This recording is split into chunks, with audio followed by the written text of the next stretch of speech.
Hi guys, welcome back to my channel Edmund Mindaros, and for today's quick tutorial, and I'm going to show you guys on how to resolve the Windows Media Creation tool error message. There was a problem running this tool. We're not sure what happened, but we're unable to run this tool on your PC. If you continue experiencing problems, reference the error code when contacting customer support, error code 0x80072f8f-0x20000. So without further ado, and let's go ahead. So all you have to do is to open up on search menu, and then dito kailangan mo lang i-type yung CMD or ito yung tinatawag na command prompt. And then next step ay kailangan mo lang mag-right click and then select run as administrator. So dito sa administrator command prompt ay kailangan lang natin i-enter yung command keyword na net space stop space wuauserv, and then next copy mo lang yan, and then kailangan lang natin dito i-paste and then press mo lang yung enter.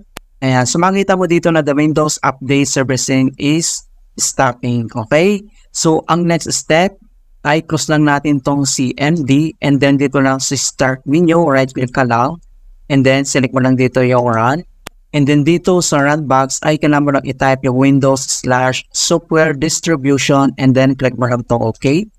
Alright, so dito sa software distribution ay kailangan lang natin itong i-delete lahat. Okay, so kailangan mo lang mag-Control A, and then click mo lang itong delete, and then next ay close lang natin dito. And then, back tayo dito sa CMD. So, dito sa search menu. And then, type mo lang dito yung CMD. And then, select mo lang dito yung run as administrator. And then, dito sa administrator command prompt, ay kailangan ulit natin i-enter tong command keyword na to na net space stop wuauserv, and then, copy lang natin yan. And then, next, ay press mo lang dito. And then, press mo lang yung enter. If the error is still persists, do this another solution. So, close lang natin tong CMD. And then, dito lang sa search menu. And then, click mo lang siya. And then, type mo lang dito yung internet option. And then, click mo lang tong open. So, dito sa internet properties, ang next step ay dito lang sa taas. Select mo lang dito yung advanced. So, click mo lang siya.